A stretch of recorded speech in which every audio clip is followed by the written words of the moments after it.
And I think what a blessing this is when we read this, because there was no one there present to record anything, obviously. We would not know it except God revealed it, and He tells us in detail what He has done. So the book of Genesis is a great book. It's a foundational book for the rest of the Bible. Just think about it. If you didn't have Genesis, you picked up with the first book, if it were Exodus, and then you read about Moses and his parents, and you'd wonder where they all came from. And how did the children of Israel get down into Egypt? We're going to see, and well, the book of Genesis covers, in order to give you maybe a good idea as far as time-wise of the book of Genesis. Let's move on over to the giving of the law. The law of Moses existed about how long in the history of the world? About 1,500 years.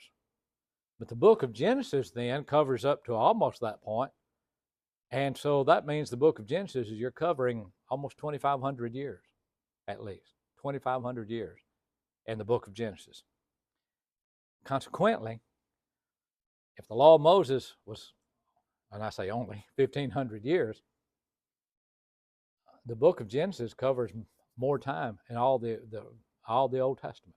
In other words, the rest of it's only 1,500 years. So as I tell the fellows at Memphis that there's no grass growing under our feet when we're studying the book of Genesis.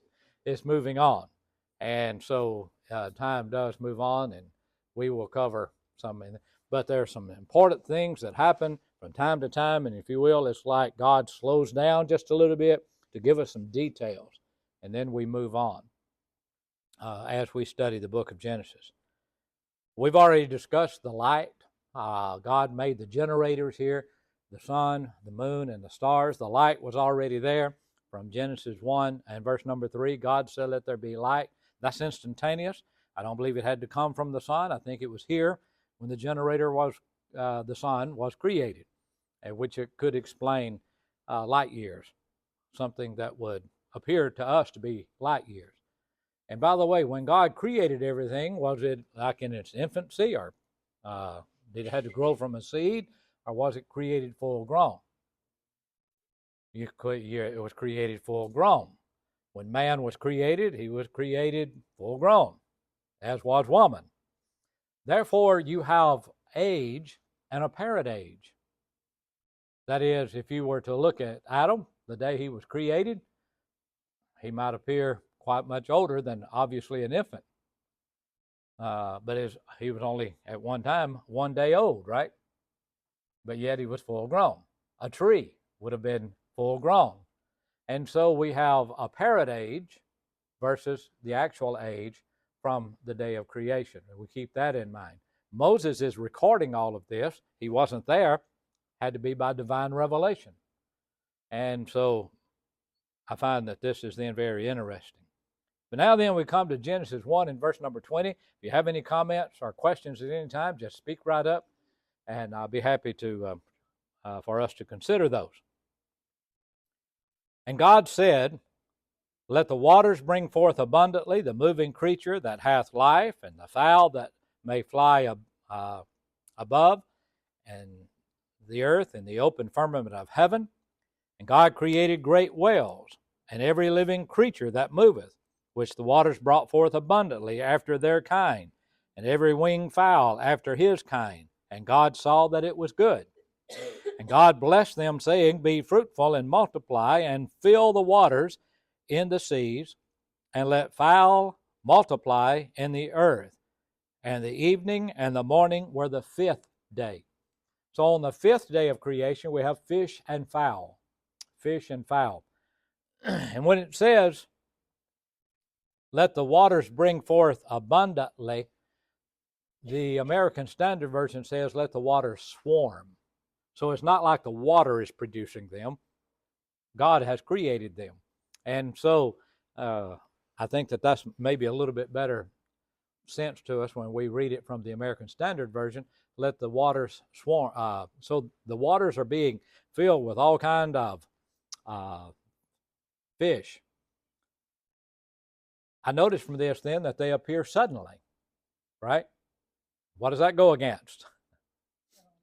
Evolution. It did not evolve. It did not turn into something. It turned into something else, and turned into something else, and so now then the oceans and the seas and all of these are immediately swarming, if you will, with life, and there's a lot of them there, right? If you ever been to the ocean and see them and various other things. But notice again, it says after their kind. After verse number 21, the winged fowl, after his kind. Over and over again, God is saying, after their kind, after their kind. What does that suggest to us, or what does that tell us?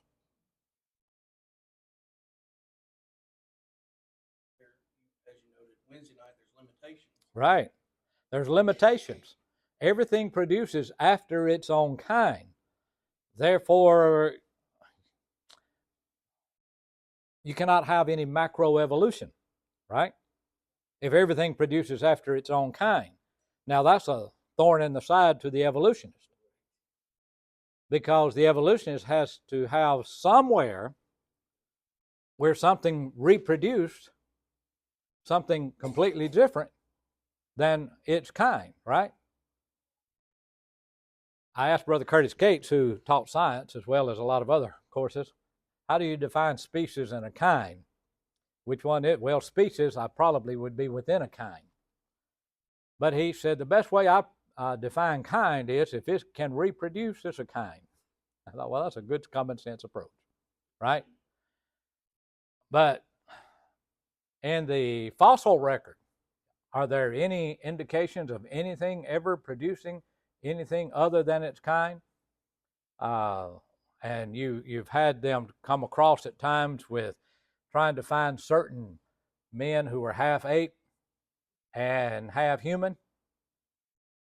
And what's been discovered when they put out, okay, here's evidence of someone who, in other words, this man, well, he was part ape or he was part human.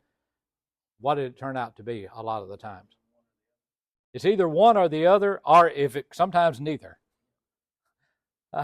Maybe what the tooth of a pig or something like this, I think, at times were found, and a man could build it, and of course it was a hoax oftentimes. But yet, unfortunately, you still see in our science book, as though at times, I looked at one here lately, but you have that link. You remember, it goes on up.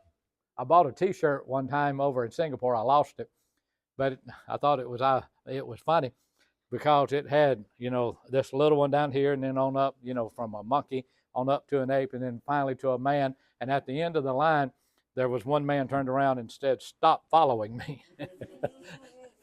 And so it didn't really exist. But yet, if you just go by the picture sometime in the science books, sometimes it is, though it is the case, as though it's a fact.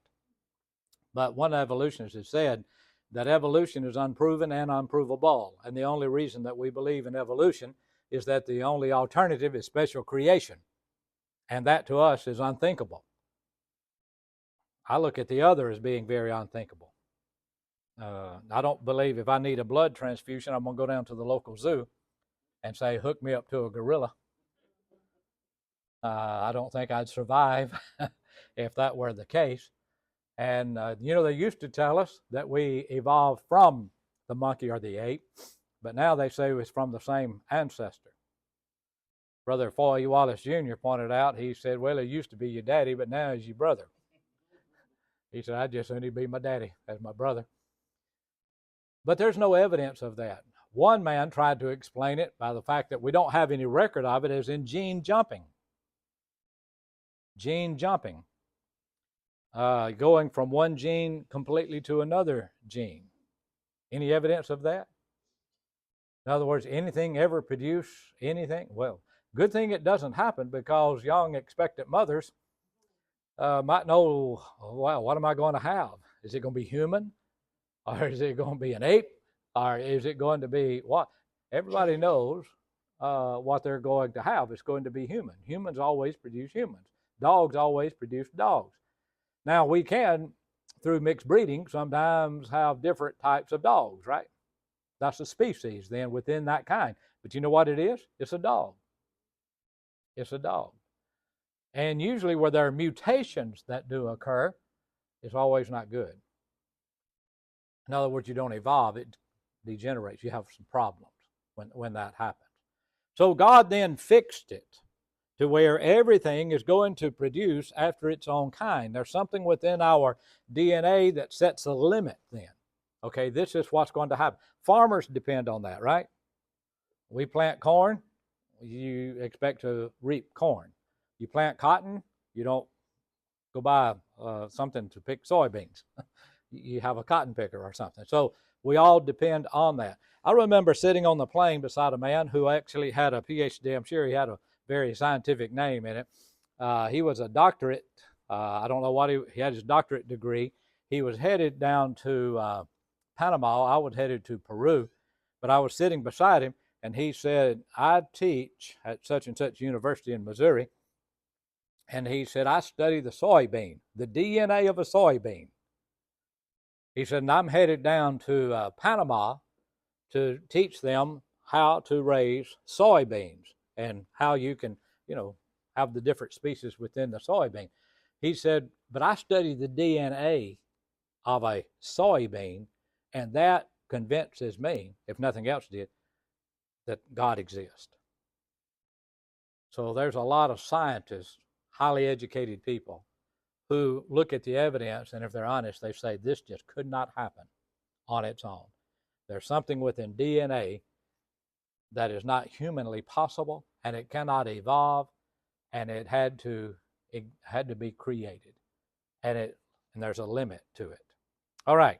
So after its kind, I think that's very important. It's repeated over and over then in the book of Genesis.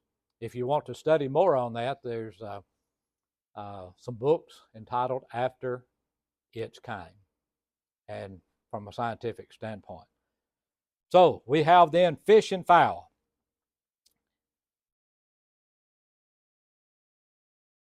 And verse 24, and God said, let the earth bring forth the living creature after his kind, cattle, creeping thing, and beasts of the earth after his kind, and it was so. And God made the beasts of the earth after his kind, and cattle after their kind, and everything that creepeth upon the earth after his kind, and God saw that it was good. Everything then that God is creating is good. When he gets through with it here a little bit, he's going to say it's very good. And God said, let us make man in our image, after our likeness, and let them have dominion over the fish of the sea, and over the fowl of the air, and over the cattle, and over all the earth, and over every creeping thing that creepeth upon the earth. So God created man in his own image. In the image of God created he him, male and female created he them. And God blessed them and said unto them, be fruitful and multiply, and replenish the earth, and subdue it, and have dominion over the fish of the sea, and over the fowl of the air, and over every living thing that moveth upon the earth. So here we have now animal life as well as mankind, being created. Notice, though, there's something vastly different when man is created. And what is that? Made in God's image. Okay, the others are not made in the image of God. Man is created in God's image. Now, yes, ma'am, go right ahead. I'm sorry? I just think he was a man just like we have today.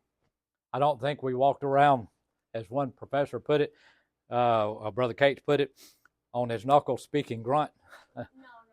But well, possibly. I think that we find that throughout history. We have people of different sizes, foreheads, and things of that nature. But it's not like that we're evolving from that. What Adam was, what he looked like, we don't know. Other than man, he was highly intelligent, as we're going to learn, because he's going to name all the different kinds of the animals, their categories. He's not, when he names them, he's not giving them a name like we do our dogs. Rebel or Susie or something like that, but rather it's dog. And now what it would have been, what language? By the way, when he speaks, he's got a language already.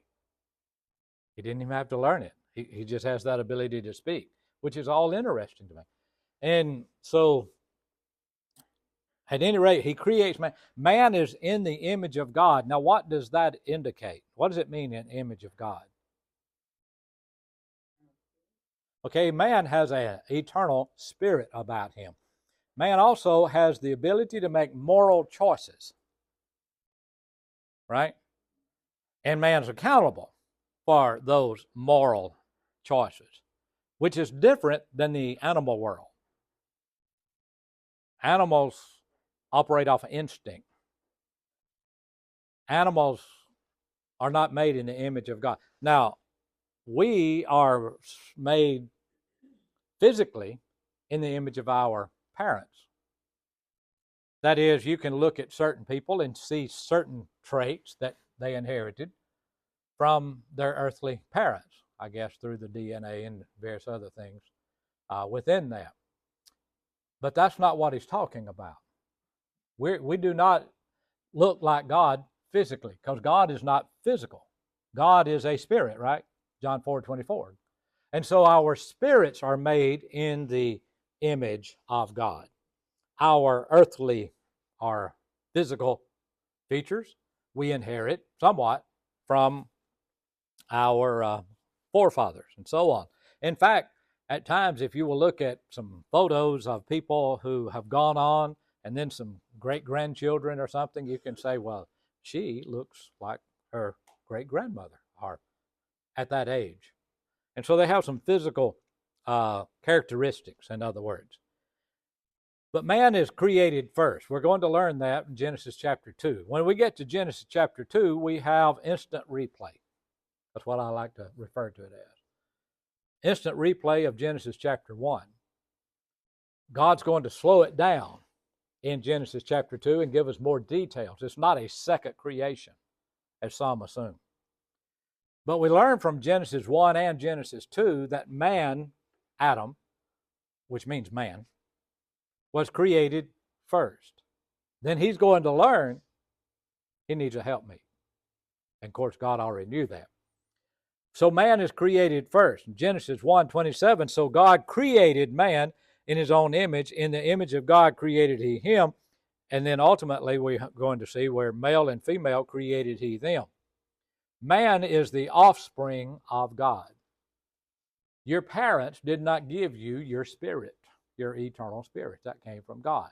Someone read Zechariah chapter 12 and verse 1, please. Zechariah 12 and verse 1.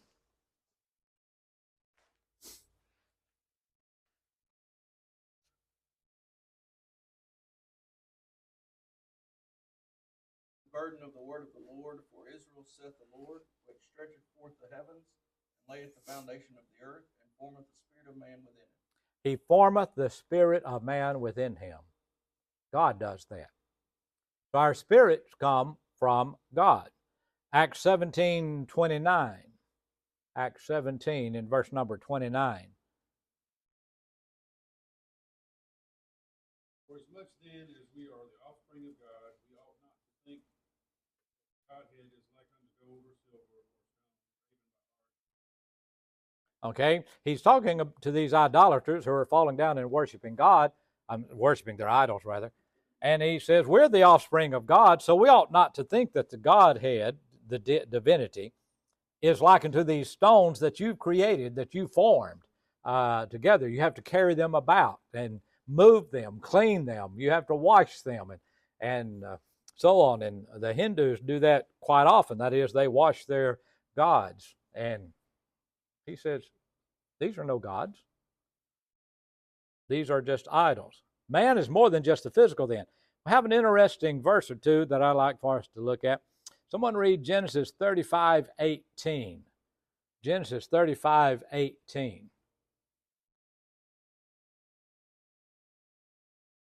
As she breathed her last, for she was dying, she named her son Benoni. That's and right. his father named him Benjamin. All right. It says, as she was dying, Let me look at that. Soul was departed. As her soul was departing, and then in parentheses it says what? For she died. That tells us even way back then what death is. You learn that as our soul departs from the body dies, not the spirit, right? It says, as she departed. So when the soul leaves the body, that's what we call death, physical death. So when does spiritual life begin? At conception, when it's alive. When life comes together, there's a spirit within that person. Interestingly, there's no difference in the Greek words for prenatal life or postnatal life. Meaning, while the pregnancy is there, the Bible says that the babe leaped in her stomach. John the Baptist called the babe. That's the same word that says, and that from a youth thou hast known the Holy Scriptures which are able to make thee from a babe. From a babe. Same word. So, obviously, postnatal. Prenatal, postnatal life. And I've often said if it wasn't alive, you wouldn't have to kill it. Right? When it comes to abortions. Okay? And by the way, I look at it, what does the word with usually indicate? There's somebody, if you go to town with someone, how many people went to town? 2. And the Bible says she was with child. That to me indicates more than one. And someone says, it's my body. No, your kidney may be yours, but you're not with kidney, right? Or with liver. If you're with child, it looks like to me there are 2 people there. And our laws are contradictory in this regard to some degree, because if you, in an automobile accident, you cause it and you kill the woman and she's pregnant, how many lives have you killed? 2. You're held accountable for that. But yet you can go to the doctor and he can take the life of that child and no repercussions. I think, or at least until recently. But be that as it may, I don't intend to get into that. But I just wanted to know that man has a spirit which is separate from his body.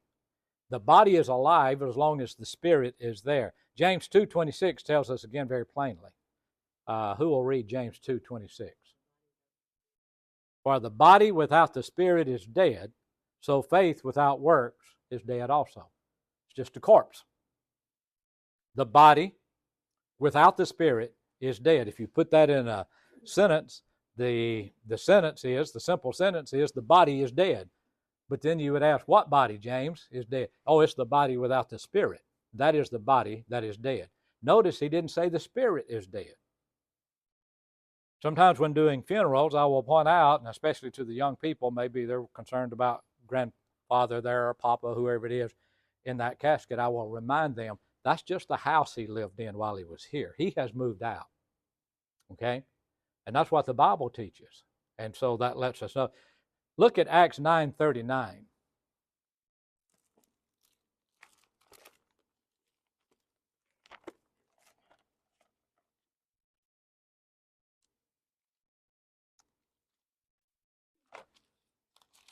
And who will read that to us?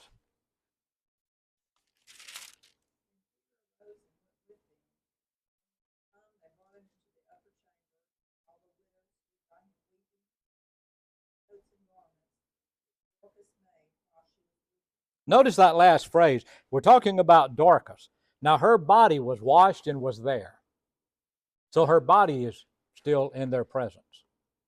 And these widows are weeping because Dorcas had been very good to them. She had made garments for them. But the text says, in verse 39, showing the coats and the garments which Dorcas made while she was with them. But if you note back in verse 36 or 37, they laid her in an upper chamber. So here she is, her body is there, but then the text says, by implication, she's not there though. Right? Her body is there, but she's not there. So we keep that in mind. So this body is a tabernacle. What does the word tabernacle mean? a movable tent. You can go from one place to. So this body is movable. Now, we don't like to think about it, but you know our houses get older, don't they? You ever lived in a house that just almost falling in on you? In fact, I've lived long enough. I was over in the big city of Toccopola recently. I've told you before that both city limit signs are on one post. It's so small. Pontotoc County, out in the country, and I went by the old house place that out from Toccopola at Spring Hill. That house no longer is there, and I tried to imagine it there. And I went back through then the little community of Toccopola, and a house that we lived in there, it's no longer there. And you know what? There gets a time you need to move out of a house. And the same is true spiritually speaking. We are going to move out of the houses. The houses get older, our body gets older, and we know there's some things worse than death, I think. But we don't like to think of it in that regard. But for the child of God, it's a good thing.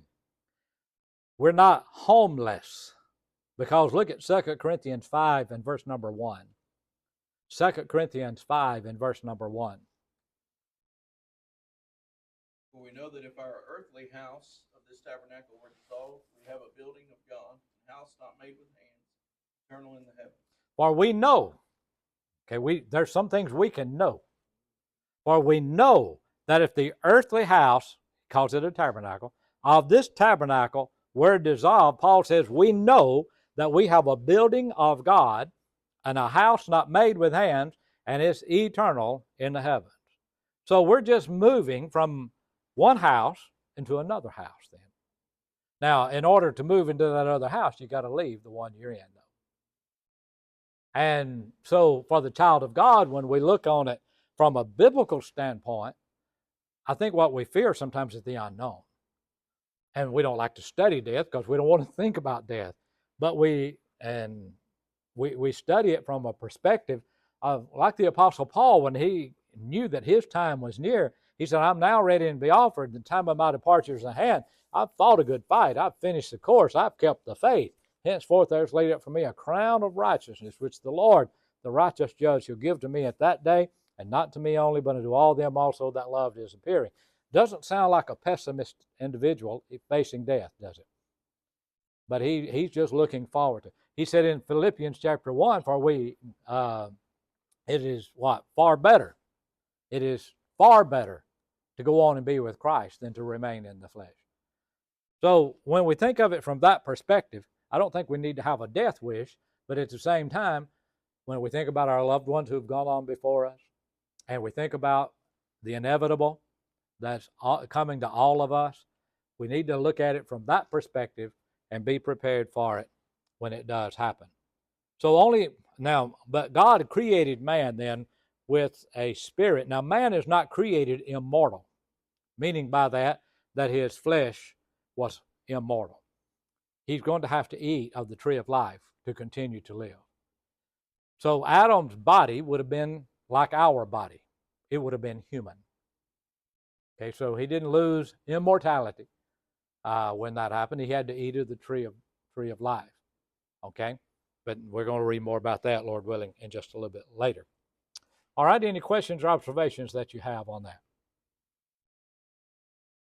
Yeah, Jerry? You mentioned recreation. Where they use Right. try to use the fact that two different words. I think you mentioned Right. created bara Right. and made is stop. Right. One of them is create, one of them is recreate. Verses 26 and 27 that you said. Exactly. Use interchangeably. The words bara and asaph are used interchangeably, created and made. God is going to make things out of what he created. In other words, he's going to take man, he's going to take dust and create a man, right? Man came from the dust of the ground. He's earthly. That's the point. The old silly story about the little boy that ran upstairs after learning that, came back down the stairs screaming and hollering, and the mother wanted to know what was wrong. And he said, well, I learned today that man came from the dust of the ground, and when he dies, where does he go back? To the dust of the ground. He said, I looked under the bed, and I saw some dust. I don't know if he's coming or going. Well, that doesn't mean that all dust is going to turn into human. But that little boy didn't know the difference, so he was kind of concerned. There's either someone coming or going under his bed. But we did come from the dust of the ground. God created us. But you're right, Jerry. And so God created and made. So God created man in His image, and you'll learn that again throughout. And sometimes it says He made. Verse 28, it says, "And God blessed them, and God said unto them, Be fruitful and multiply, and replenish the earth, and subdue it, and have dominion over the fish of the sea, and over the fowl of the air, and over every living thing that createth upon the earth." Man has dominion over the creation. And the creation is not deity. Right? So you might say, who would think it would? Well, the people who say God's in everything. God is not in everything. God is separate from His creation. God has always existed. But man is to have dominion over all of the animal kingdom, and as such, and as well as the tree. But then he says, "Be fruitful and multiply and replenish." Now that's an interesting word. That's another word, Jerry, that they use for the gap. To replenish, they say, means to fill again, implying it was once filled by another creation. But that's not the case. The Hebrew word, I'm not how you pronounce it, but it's spelled M-A-L-E. Male, it may be Malay or something like that in the Hebrew. But it literally means to fill.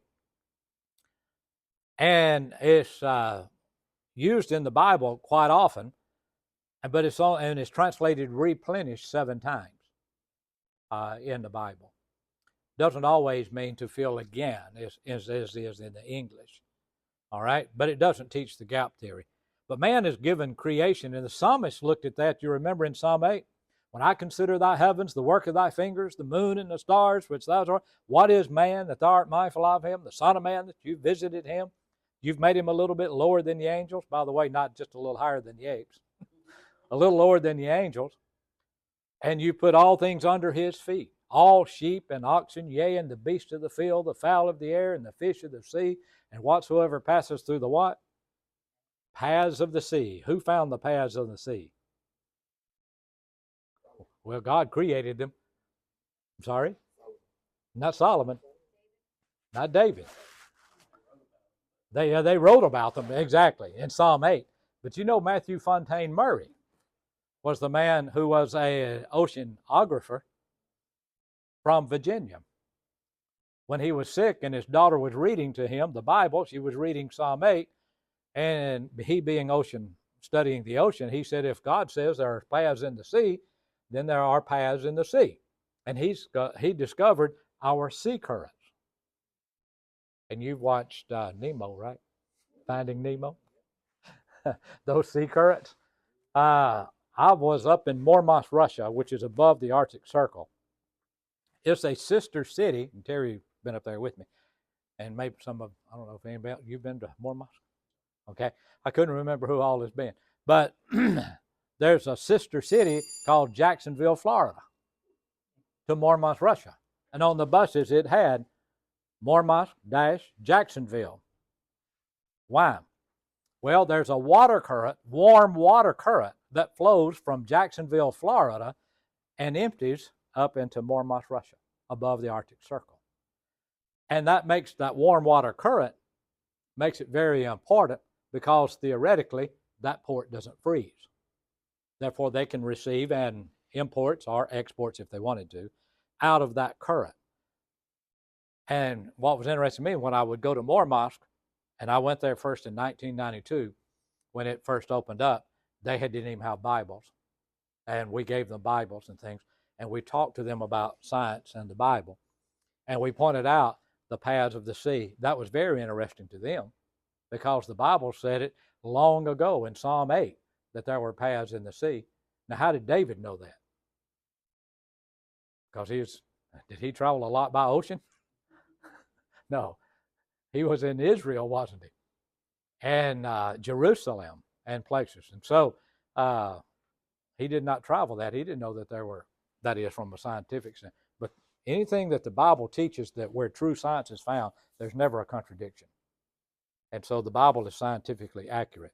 But man is given dominion over all of this. But notice 29 and 30 now.